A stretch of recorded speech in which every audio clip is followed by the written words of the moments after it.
Okay, so Honourable Minister, if you're ready, shall we? Okay. Sure. So first and foremost, I apologize to all our tweeps for the delay we experienced. So good morning to all of you. We have today with us our Minister for Power and Energy, Honourable Kanchana Wijesekara, to discuss about the power and energy crisis in Sri Lanka. So following the Sri Lanka Electricity Amendment Bill being passed without amendments with a majority of votes in Parliament yesterday, to have you today with us the very next day is absolutely great. So welcome, Honourable Minister, to our Spaces session. And just to remind all our listeners that you can ask a question live or under the hashtag LKAskMP in Sinhala, Tamil or in English related to today's focus, and we will take it up accordingly. We will only take up questions if it is under the hashtag LKAskMP, so don't forget to add the hashtag so that we not miss out on the important questions that you are sending in. So to begin with, before I start with all the technicalities and the more serious questions, Honourable Minister, I don't know if many ask you this. How are you doing actually? Because you have taken up a challenging portfolio at a very challenging time. You have been in this portfolio for a very short time as well. But you have, within that very short period of time, you have challenged a long existing system. And how has this been for you so far? How are you doing? First of all, thank you for having me on this program this morning. Yes, it's been a challenging last 4 weeks. I've been in the job for less than 5 weeks now. There are certain times it has been struggling. There are times that was frustrating.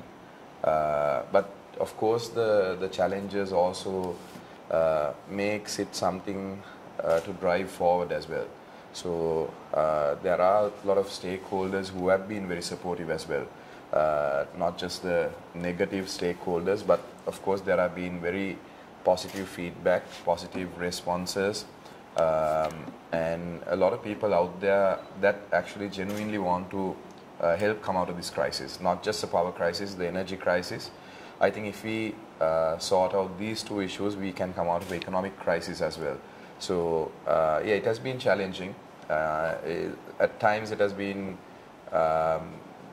struggling, but of course there is a plan, so there is a policy that we are working on, so that keeps going, that keeps me going.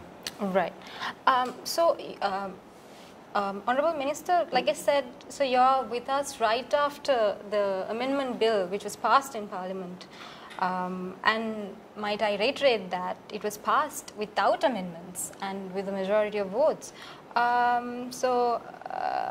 Can you just, I think everybody will be interested to know what exactly this bill is about. Like what benefit in particular does this bill offer to the public?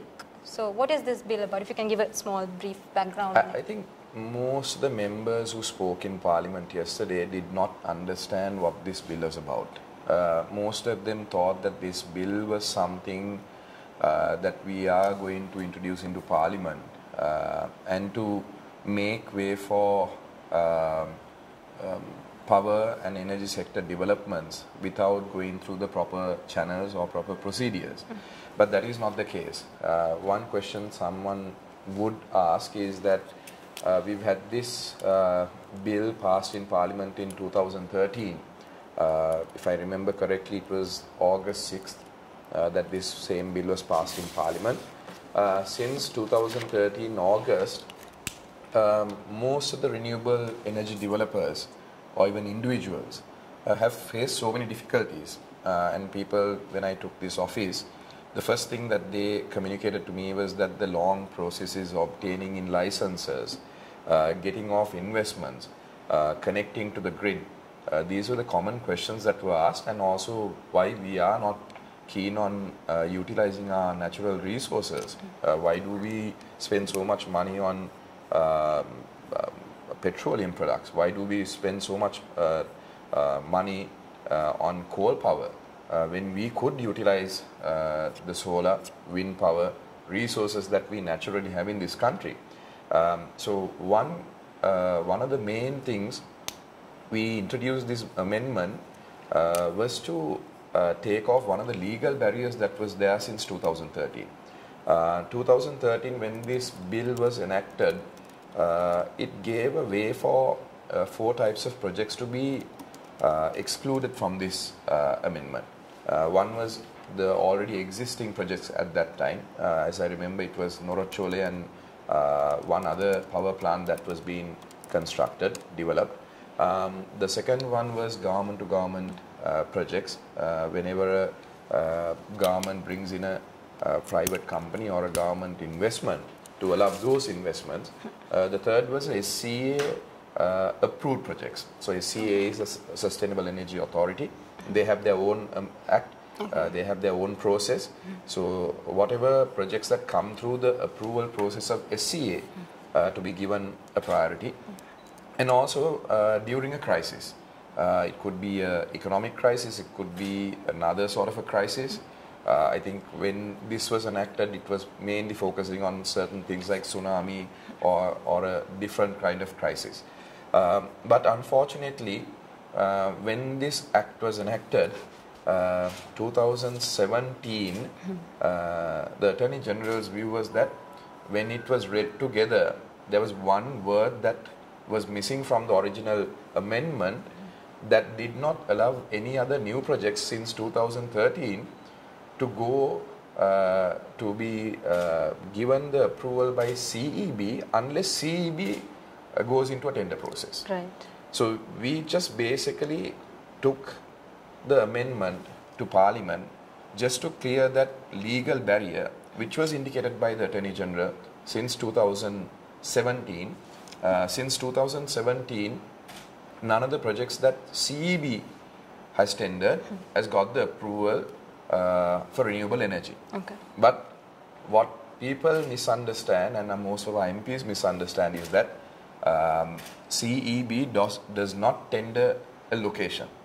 CEB tenders its grid capacity. Okay. But when grid capacities are tendered, the experience that we have is that people usually bid for lower rate amounts and everything, but they don't have the resource to build on it.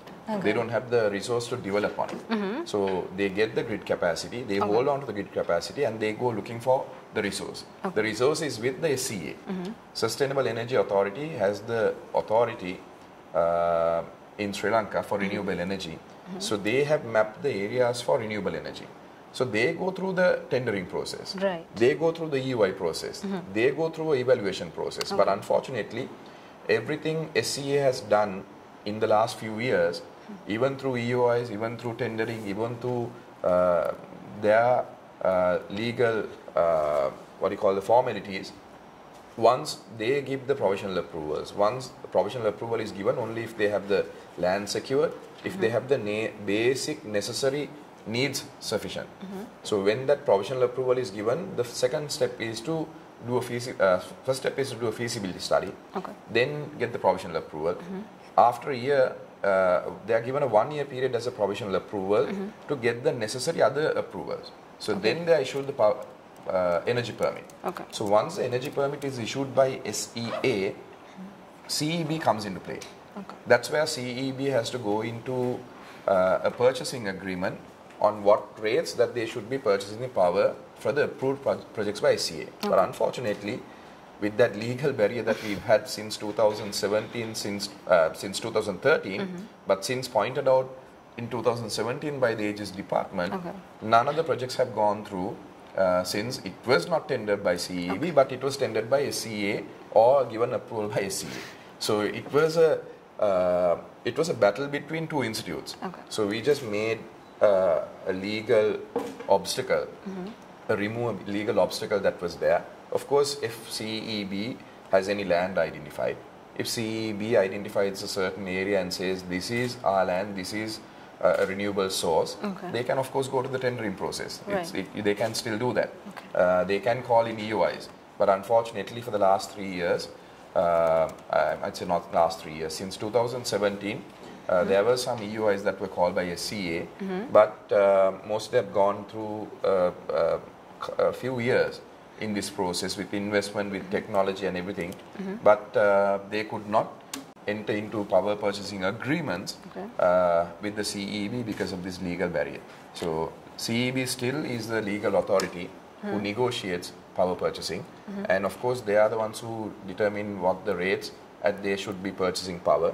There is a committee that is to decide that, and there is a formula to follow. Right.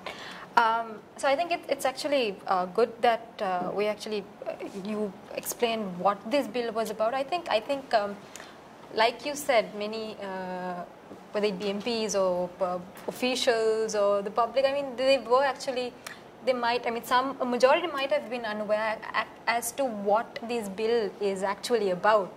I think that is not just majority thought that this was a bill to bring in Adani's investments into Sri Lanka. Adani's investments to Sri Lanka was a government-to-government proposal that was proposed back in February. The Cabinet of Ministers have approved it in March, and it doesn't necessarily need to go through this particular bill or this amendment to get that developed. So it's a separately different process, but this is done specially, particularly just to take off that legal barrier for people who have local developers. There are so many local developers who were not able to obtain their power purchasing agreements with CEB because of this obstacle. Of course, we will be opening up for new investments as well. So that investments will go through the UI process or even a tendering process decided by SCA, not the CEB. Okay. And actually, Honourable Minister, you have so many questions incoming, so I'll just leave my questions aside and I'll just allow the questions from the public coming in. So we have Kitmina Hemage, I mean, he is joining in with us as well. So he has actually posted a question under LK Ask MP. Why was it necessary to eliminate competitive tenders for renewable energy projects entirely and not either include the proposal made by Honourable Harsha De Silva or include the possibility for an alternative procurement process such as the Swiss challenge? Might I add to that? Now, I was also wanting to ask you, just to add to his question as well. So, we saw yesterday that the government also brought in an amendment. The opposition also brought in an amendment for Article 4, but it was dismissed. If you can tell what this amendment was, and from the government side and the opposition side, and why as to it was dismissed, and then we can move on. Like I said before, it is not within the CEB jurisdiction to decide on an individual's resource. I'll take an example now. You might own a piece of land, or you might be acquire the land from somewhere and you intend to develop it, you intend to invest on it. So you go through the process, but you don't apply with the CEB, you apply with the SCA to get the necessary approvals for renewable energy. So SCA has a process of its own. So they, when someone comes and say, I own a piece of land, and I want to develop, and if it is possible to do that, then what happens is that SCA goes through their evaluation process. It goes through the evaluation process, and after that process, the only part that CEB comes in is for power purchasing. So when you say power purchasing to be tendered, it is an uncertain thing because you can't tender off someone else's land. So if a person comes and says, this is my land, and the CEB can't say that we are going to tender your land with everyone else to bid on it. CEB can tender their grid capacity, but they can't tender on someone else's resource. So that's what we are taking out of this. And I don't think, now one of the things that I highly respect Harsha De Silva as a No, I think the amendment that was brought by Honourable Harsha De Silva, the questions that we need to ask is that it's not about tendering of renewable resources, SCA Act should be amended if that was the case. CEB Act amendments to that sort of nature would have complicated things, because CEB, once again, as I stated before, does not own the resource. Resources are owned by SCA. It comes under their jurisdiction. So we are willing to see if there are any proposals, if anyone wants to do any amendments to the SCA. Of course, those are welcome. But SCA has its own legal framework. They have their own process on how they issue permits. So it was about CEB just purchasing power. And of course, we can purchasing of power, it happens on competitive rates. It is decided by the CEB officials, as well as there are a few other officials representing the central bank, treasury, PUCSL, SCA, the Ministry of Power and Energy, as a committee who decides on these tariff rates. So it was not about the amendment that was brought by Harsha De Silva. Was actually something that he should have been brought to the SCA Act, not the CEB Act. Right.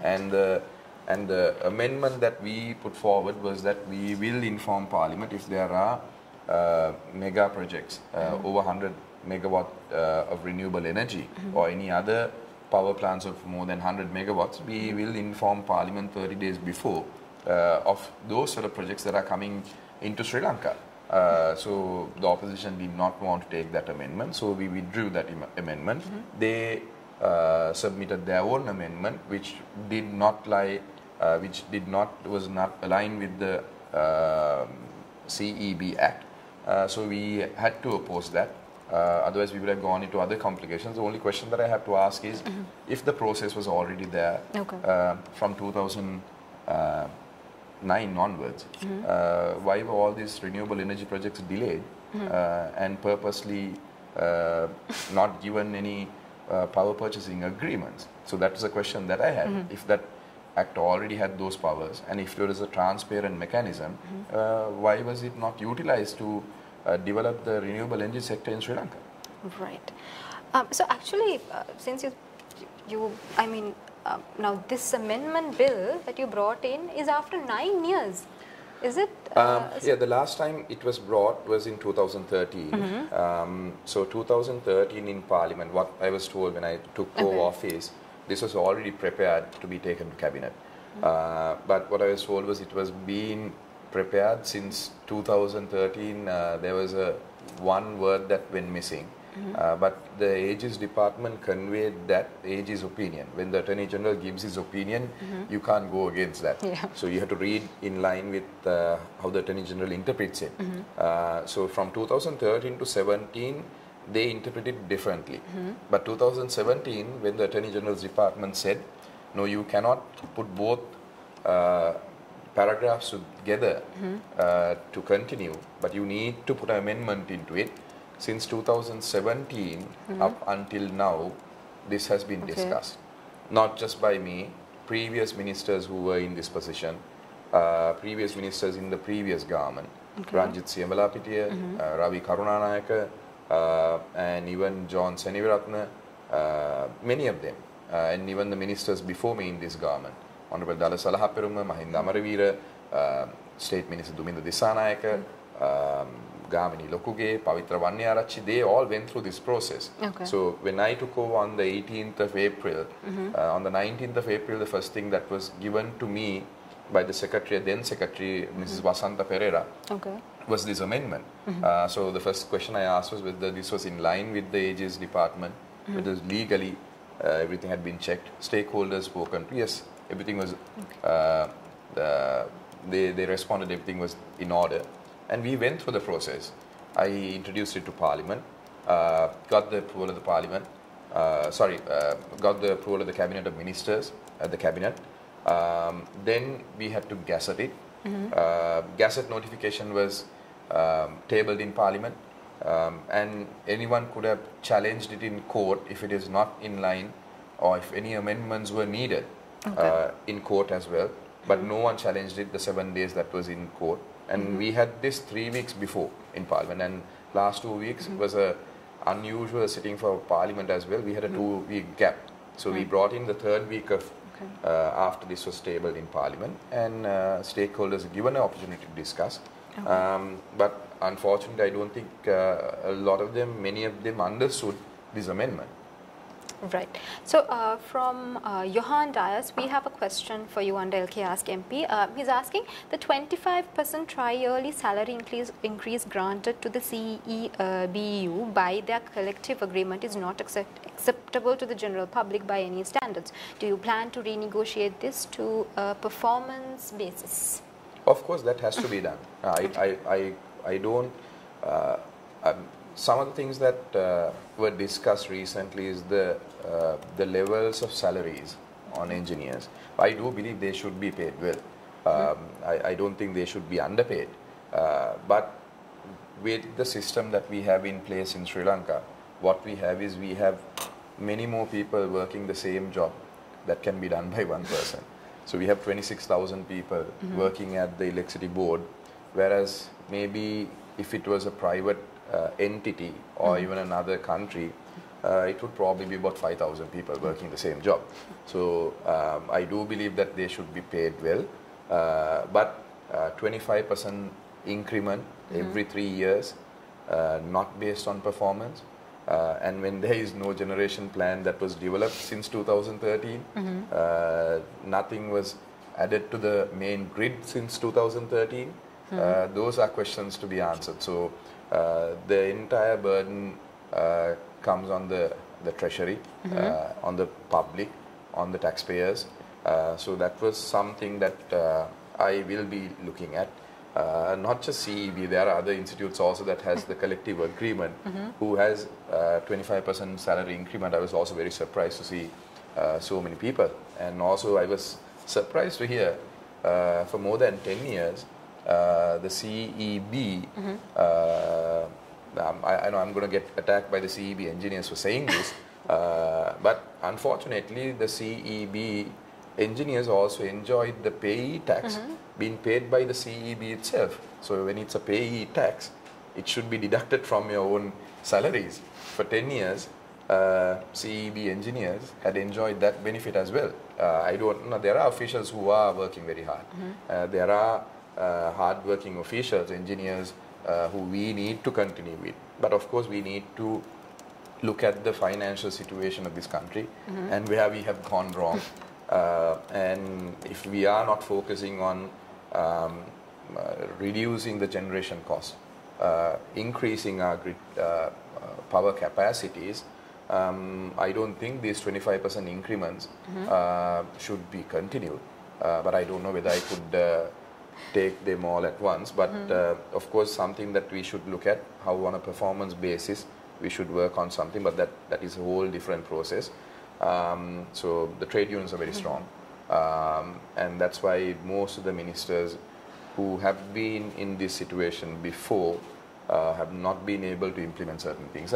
They've all had good intentions, they've all had plans, and some of them had actually implemented certain plans, but some of them could not see it through, and I see this as a good opportunity. Crisis is always an opportunity to overcome these obstacles. So my own intention is to just to support this power generation plan where we reduce our generation cost and put less burden on the public. Okay. So since you were talking about the CEB, now we have another question from the Twitter handle. It's very hard to read this name, but I'll take her question. So she's asking, give us an idea about how deep the corruption and wastage goes in CPC and CEB, and how do you plan to tackle it? And is it fair to always push the bill to the public since IOC is profitable and CPC is at a loss? Might I add to that, Honourable Minister? Now, we previously we were talking, I mean, the trade unions were talking about a power blackout. So with that level of what may I say, a clash in terms of progress, how do you mean to tackle it in relation to her question when as well? Someone is threatening the minister or the government or the public with a blackout, they are not a trade union anymore. They are a terrorist group after that. So it's we have to take necessary actions on that. So there are legal, there is a legal framework in Sri Lanka which protects the rights of the public who use these utilities, and there is a commission. There is a strong legal framework, and at no point can someone say that since a government or a minister or whoever does not listen to their concerns, that they are going to put the entire country into a blackout. That is not the way out. There are legal ways that you can deal with things. There is a parliament if you want to bring it. There are other means that they can do that. But unfortunately, now one thing that I'm still trying to figure out about these trade unions is that they never, I'm not going to say never, most of the trade union leaders or the trade unions demand for personal gains, demand for personal maybe benefits, but not for the betterment of the that sector or that entity. If the trade unions were more focused on for the betterment of that sector that they are dealing with, I don't think we would have had a problem. So whenever I have a trade union meeting, people call me for a trade union meeting. So when I sit through them, what I understood is the main 3-4 issues that they bring up is salaries number 1, transfers number 2, promotions number 3, and not about how you develop the sector. Their ideas on how we should go forward and why they are in this situation. Those things are not discussed or those things are not questioned. So I was very surprised with all the trade unions. I'm not just talking about power sector. When I was at the fisheries ministry as well, the concerns that they had were all personal grievances. So I don't think a trade union should be for personal grievances. I don't think a trade union should come and say, okay, this person was transferred from here, this person was demoted, this person was not given a promotion, this person did not have this salary increment. That is not the responsibility of a trade union. And they have other legal means to do that. And of course, it's going to be a tough job. CPC, CEB are I think the 2 largest loss-making entities in Sri Lanka right now. And we do provide a service as well. So it's not always about making a profit, but at least if we are providing the service properly, we could manage some of the losses that we make. But unfortunately, both are not doing the supply or the service that they are given a mandate to do. Right. So we have a request from Amal Abewardana. Amal, you can forward your question to the Honourable Minister now. Amal? Amal, if you're there.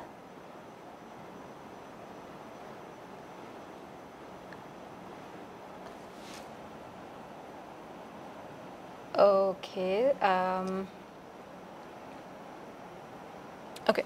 Right. So while Amal is back with us, we just lost her.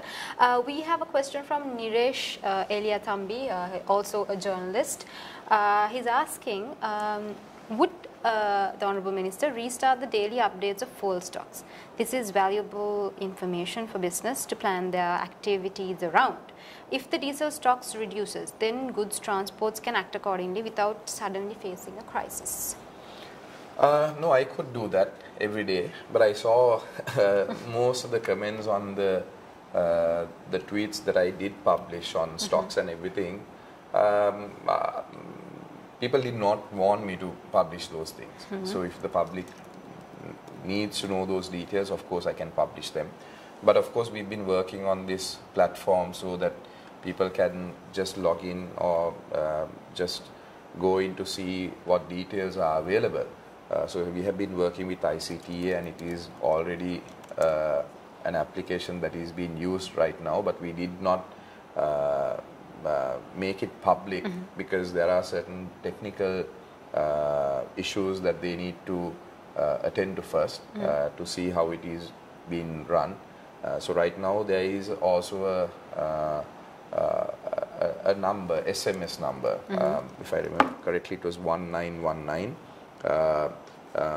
1919. When you type fuel space and the fuel station number, you get the stocks that are there in that particular fuel station.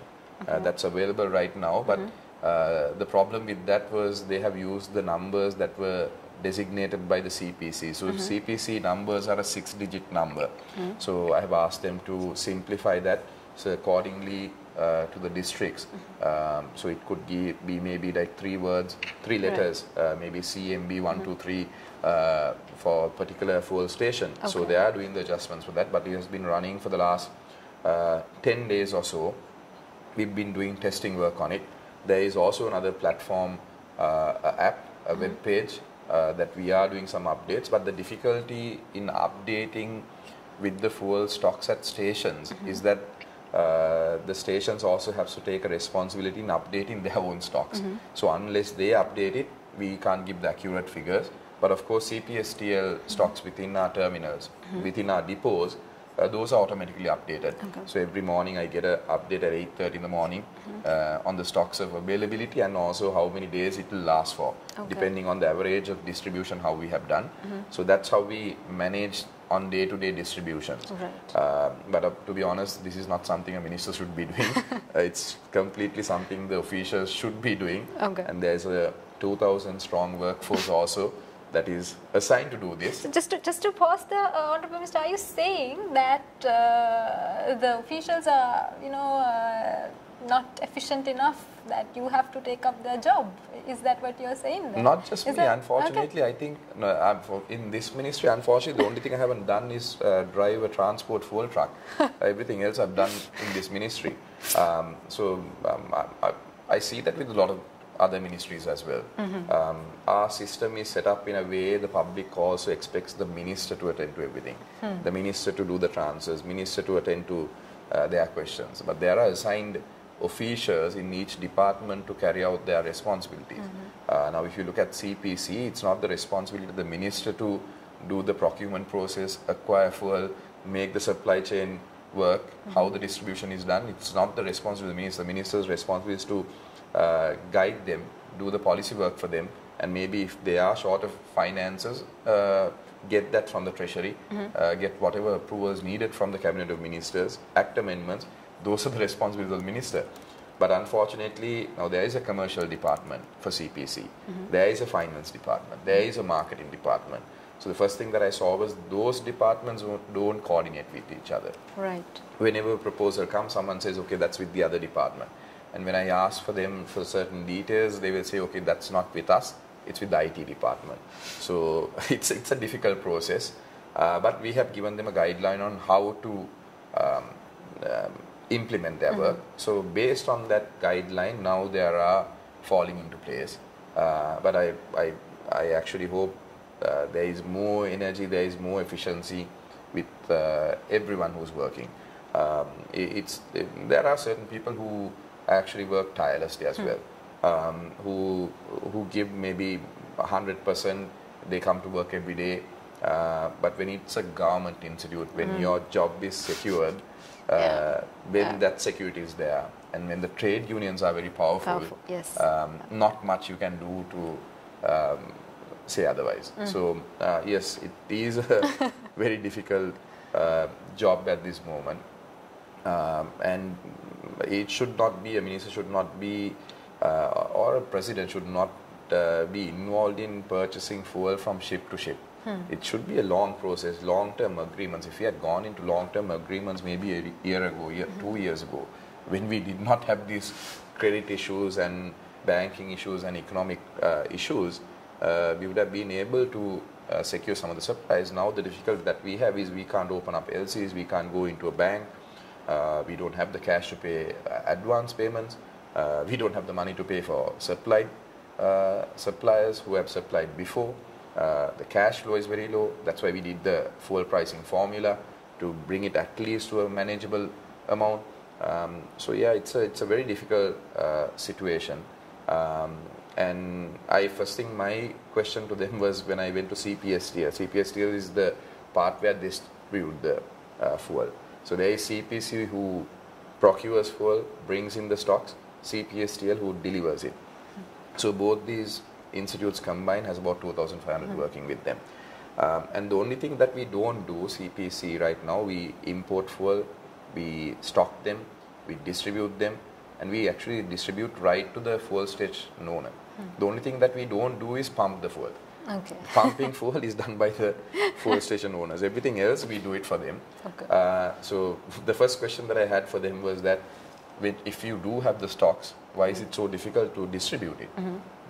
I actually suggested them maybe get something like Uber or Pick Me. Okay. They'll do a better job than distributing what you're doing right now. So it is difficult. You're working with the private, and it is working with the private sector. Government sector is always difficult to work with. Yeah. So, but I think for a long time we've not stated things as it is. Rather, we've been sugarcoating or being way too diplomatic, perhaps, which is why it has led up to this point. But you stating certain things as it is, I think it sets a good precedent, which I think could be a good practice. So we have Amal as a speaker. If you wish to forward your question, Amal. Before I let Amal speak, I would like to invite everyone else. We have so many tweeps joining in with us. If you have any questions, you can just ask the Minister directly. Or you can leave it under the LK Ask MP hashtag. Amal, your question. Thank you, and thank you for hosting this this session and also the opportunity to speak to the Minister. I'd like to just congratulate. I'm living in London, UK, and I've been following some developments there, and I think it's a great honor to speak to you and also to congratulate you on the way that you've been handling recent developments, given the economic and political challenges you have.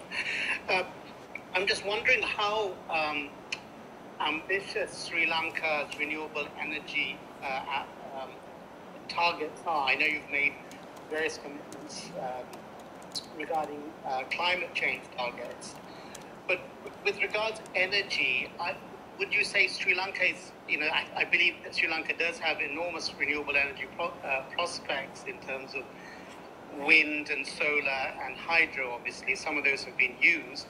But do we, for example, have any ambition to export energy to other countries as well? Thank you, Amal, for your wishes and your question. Yes, of course, that is our long-term plan. We do have enough renewable resources that fulfills our requirement, and also that we are in a position to export energy as well. So that was also been discussed for the last 20 years. A grid connection, transmission line connection with India. Originally, it was discussed as an underwater cable system. And then it went into overhead transmission line, and now they're discussed about an overhead transmission line, maybe even a shorter distance. So those things are in the pipeline, but immediately what we need to do is we need to attract more foreign investments, direct investments into large-scale renewable energy projects, so that they can be competitive and they can be technology could be shared with the local developers as well. So we have identified certain projects which we will publish in the coming few days, so that interested investors, or even there are so many development agencies who had shown interest in supporting the Sri Lanka renewable energy transformation. So of course we are looking into that. And also we have given a priority for everything that has been in the pipeline for the last 9 years. Certain people have gone through years of tender work, years of permits, different other avenues to obtain these power purchasing agreements. So we are looking at that. the only way that we will be able to generate power at a lower cost and also give that benefit to the public would be only if we export power and get that export income through the energy sector. So that will be our long-term plan. Of course, Sustainable Energy Authority, CEB, makes plans every 5 years. So we have to stick to one plan and see that is implemented. Right now, with the plans that we have seen, the CEB or the government is not in a position to invest in any of these grid capacity development or transmission lines. So that's why we want to open up the opportunity for investors themselves to develop their own grid capacity, invest on transmission lines, and they can work on annuity fee basis with the CEB, where the CEB engineers gives the guidelines. CEB engineers could work on them, and also we can release some of the CEB engineers maybe without pay to go and work with these local developers, investors in their company, so that will be a less burden on the CEB itself. Right. Thank you, Amal, for your question, and thank you, Honourable Minister, for addressing it. We have so many joining in. We have so many journalists with us as well. So if you have any questions, the Honourable Minister is here available to connect with you directly and answer your questions directly. So do, if you have any questions, please feel free to ask. There's another question by Charlene under LK Ask MP. So, Honourable Minister, she's asking, what is the future of SLPetco as a state institution, and how will corruption and political interference in SOEs like SLPetco be mended, like political job handouts, inefficiency, technological non-progressiveness? So, basically, what they're asking is, in terms of your ministry, now that you're the minister, you previously also stated that there's a lot of inefficiency and it's politicized. I mean, there were so many issues. But within your capacity, what sort of plan do you have to for the betterment of this situation? I think we need to have competition for SLPetco as well. Now, one of the things, the best things that happened in Sri Lanka was Sri Lanka Telecom going into a public-private partnership. Sri Lanka Telecom, Dialog, all of them competed at the same level, and they are still competing at the same level, and they provide a service. So there should be the opportunity for the public, not just in petroleum.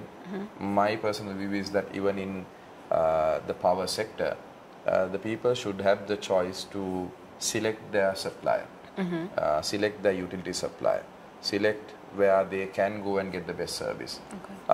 So if we can make that happen, make maybe an opportunity for 2 or 3 more other large-scale oil-producing companies to invest in Sri Lanka in the petroleum industry. Now we have IOC and SLPetco working.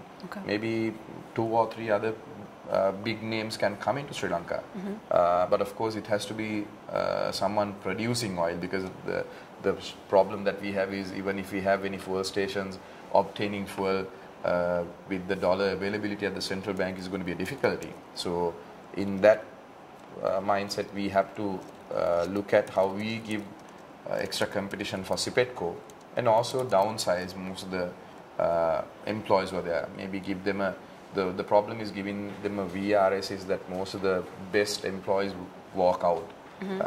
And most of the people who cannot obtain a job anywhere else stay with those institutes. So we have to select who we are going to send them out, and if we can train them well. What I have seen in even SLPetco and other organizations is that most of the places are not overstaffed, but for certain jobs they are overstaffed. Now, jobs that needs to be done, there are not enough skilled workers to do that, carry out that. And we have taken a policy decision not to employ any new employees into both these sectors, not to take on even a temporary basis. But of course, if there are permanent members needed, it will go through a process. And I can tell you, last 2 years, no one has actually put in a lot of people there, because there are already people who are there, which is still a huge burden on the salary bill.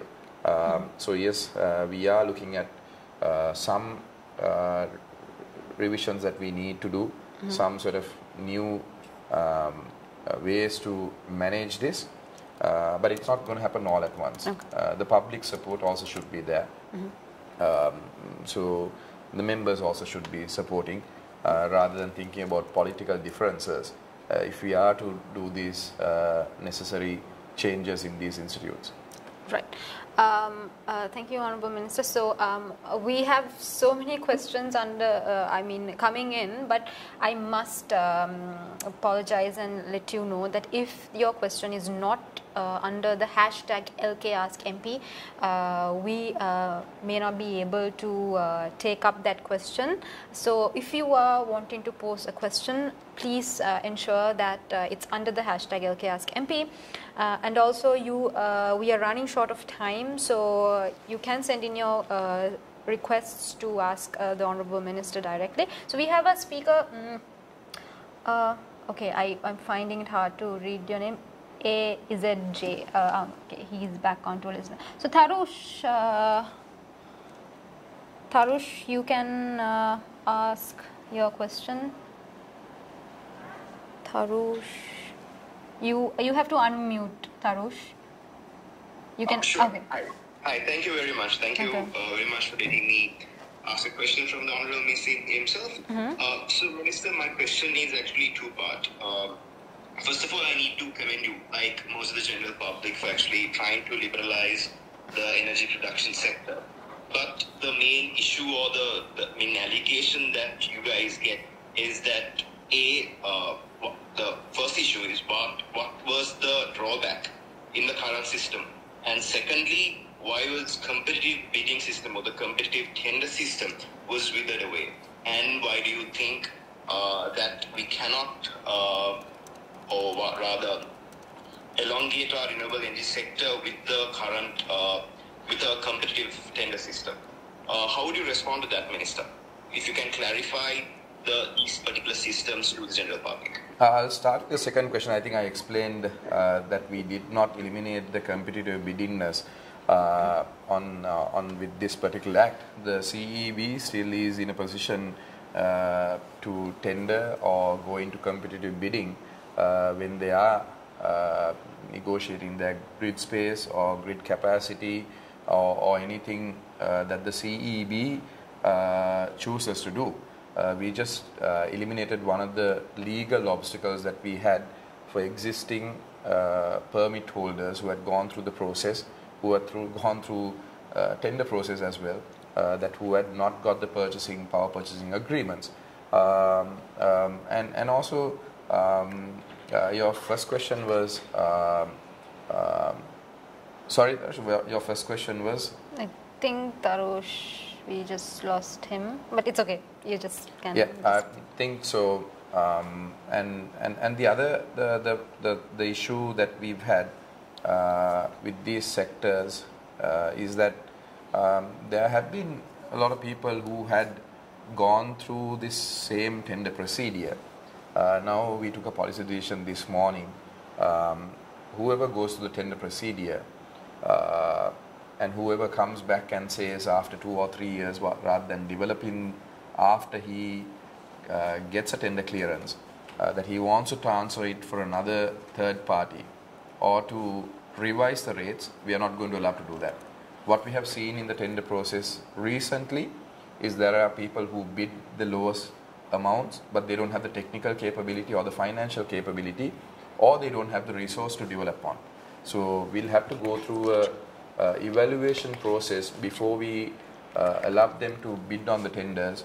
If they fulfill all 3 requirements, the technical, financial and the resource as well, so we will be able to continue that.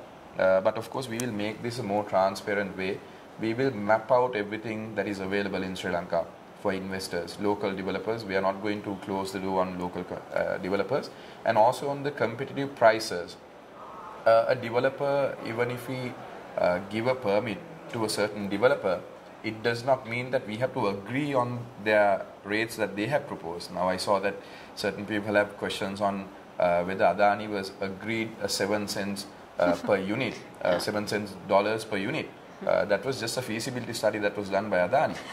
So it is up to the CEB officials to decide whether he should be given 7 cents per unit, or whether he should be given more, or whether he should be given less.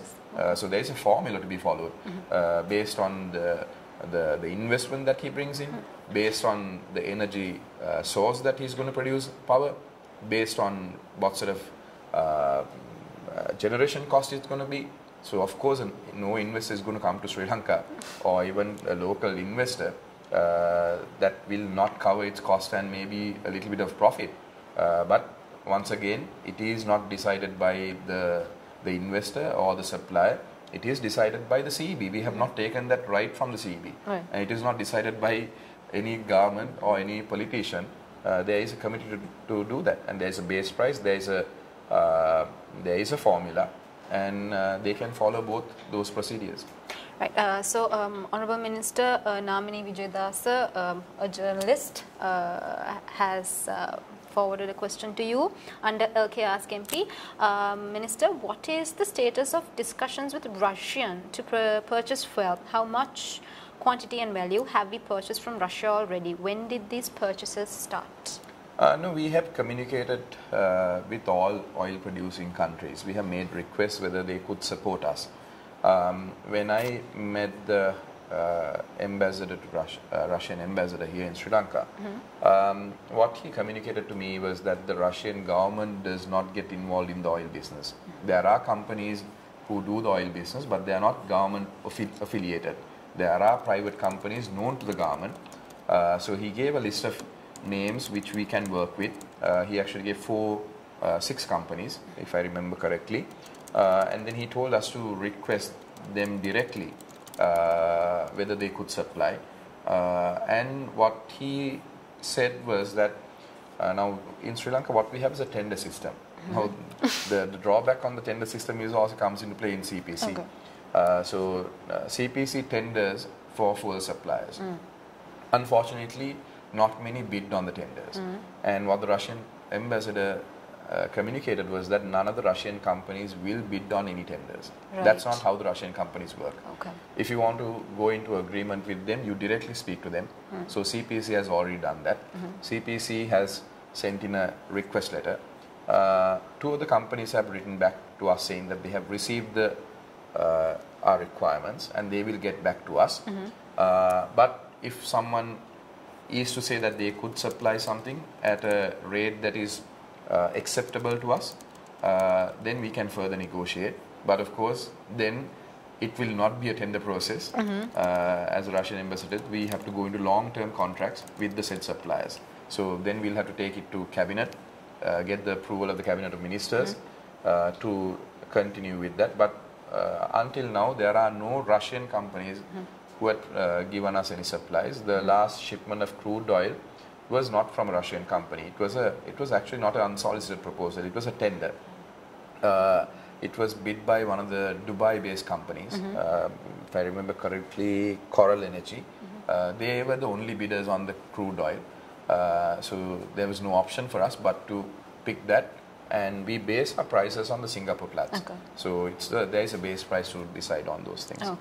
Thank you, Honourable Minister. Namini, I hope your question was answered. Honourable Minister, under LK Ask MP, Luvin Niranjan is asking, the Minister's comments on corruption within the energy sector, does the Minister support amending the law for making public assets declaration by senior government officials as a first step? Will the Ministry voluntarily make public his asset declarations as some MPs have? Luvin, I mean, this is not exactly pertaining to the discussion we are having today, but I think it's... No, I can answer that. Okay, my asset declarations, everything is with the Parliament. Okay. We hand in our asset declarations every year. So I've been handing my asset declaration since I was a provincial council member to the governor of the province since 2009. And to the General Secretary of Parliament since 2015. And every time we contest election, we hand over our asset declaration to the Election Commission as well. Okay. And since becoming a minister, we hand over our asset declaration to the Secretary to the President as well. So anyone, if anyone wants to challenge that, they can look at it. But I don't see the need of putting so many details out in public with the past dealings that we've had. It's all private details. If someone wants to challenge it, and of course court will produce that, there is nothing to hide on it. But personal details, properties and houses and everything, that's where it led the mob to most of our houses. I think yours was also... Yes, of course, yes. But nevertheless, you took up this challenge again. I think. No, we can't just run away from challenges. If we do that, we are still in a democracy, and we are elected representatives, and we have to be in this parliament until the next parliament election is called. And if you ask any of the members, I don't think 10% of the maybe 90% of the members will not want to go in for election immediately. Maybe a few people might say, okay, let's go for election, but it's not the practical way to do things. So unless there is election, unless there are more elected members who come in, new elected members, the people who are here in Parliament has to carry on to work that we manage certain issues that we are facing right now. Right. So Honourable Minister has been very generous with his time. So we are running short of time. So AZG, I don't know what your name is, but that's your name on Twitter. So you are a speaker. If you can unmute and forward your question to the Honourable, please make it short so we can just allow others to ask questions as well. Yeah, thank you for giving me an opportunity. Honourable Minister, I have one question regarding the global crude oil crisis. Most of the experts in oil and gas industry expecting to have further price hikes in future. From the point of financial view, considering the economic condition of the country, is there any steps that have been imposed to have a commodity risk or commodity hedge or something that we can lock the oil price in order to rather than having a certain USD crisis growth? Sorry, I didn't get your last bit. What I'm asking is if the country can able to have some hedging requirements like commodity hedges in order to lock the prices rather than waiting for the future price hikes. No, I think we've had so many experience with hedging in the past and bad experiences.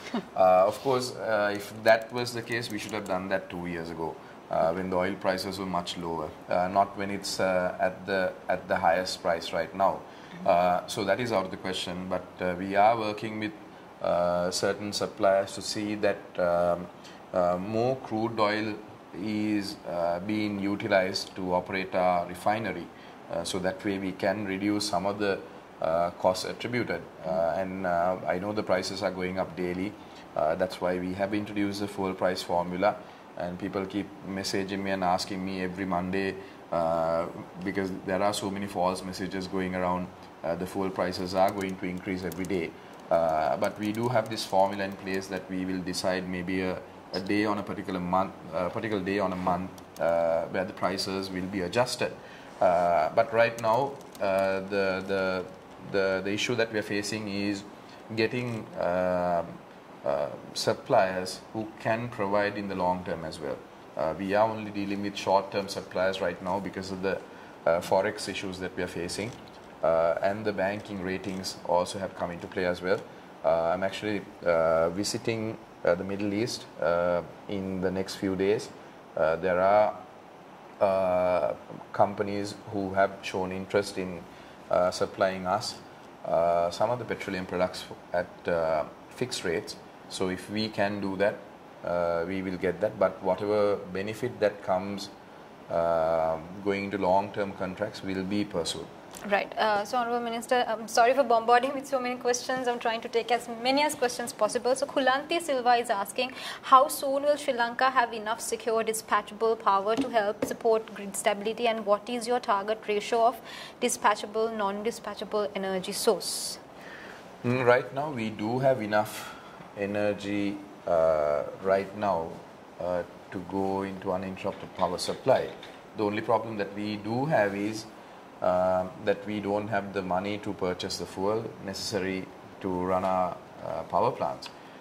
My intentions are now, I looked at the numbers yesterday, I can't exactly remember the numbers, but immediately we can connect about maybe about 2,000 megawatts of renewable energy into the grid in the next 6 months. So that is our plan. Though the biggest obstacle for that would be most of the developers are also looking at, because most of this renewable energy equipment is imported to the country. So with the situation that the banks are in right now, opening up a LC is going to be a difficult job than locating what can be connected and what cannot be connected. So we are hopeful with the existing power generation that we have, if we allocate enough money to power generation, that's going to be my top priority, to see whether we can go into uninterrupted power supply as soon as possible. So we are working on that. I will share the numbers on my social media as well when I have the accurate numbers on what can be connected and what we are looking at to be connected in the future. Honourable Minister, there were so many requests. This is always the case when we have spaces. It's always in the last minute that the questions come in. So, guys, we are really running short of time. So, the Honourable Minister has been with us for about. I'm actually doing a press briefing at 2 o'clock. So, if there's any questions, you can send that as well. Yes. I mean, there are so many questions. So, perhaps we can actually take up the questions which we could not ask. Yeah, if you have the general questions, you can forward it to me. I will find some time to reply. Answer, yeah. But unfortunately, I should say that there are so many questions posted on Twitter, social media. Unfortunately, I'm not able to reply to them individually. So, but I do go through most of the questions that are being posted, responses that are being posted. So if there is a general answer to all of them, I would post them out as well. So I would keep doing that. But unfortunately, the last few days have been a hectic battle. So been struggling managing certain things. But I'll try to keep respond to most of the questions that you have posted. Right. So, I mean, even with all of this going on, you still gave us like a massive amount of your time. So, thank you so much, Honourable Minister. So, we've tried as much as possible to facilitate all the questions. I mean, there are so many requests pending, so I sincerely apologize on behalf of Parliament that we wish that we had more time, but we don't, unfortunately. But definitely when things seem much better, we'll have our Honourable Minister of Power and Energy again, hopefully for another chat. So until that, thank you for being a wonderful audience. We will have another Twitter Spaces session organized just for you again. So the communications department is fostering a platform so you can engage with your representatives and they can actually answer to all your queries. So thank you, Honourable Minister, once again, and until we see you again, have a nice day, and to all our tweeps, have a nice day. All right. Right, thank you. I have to run.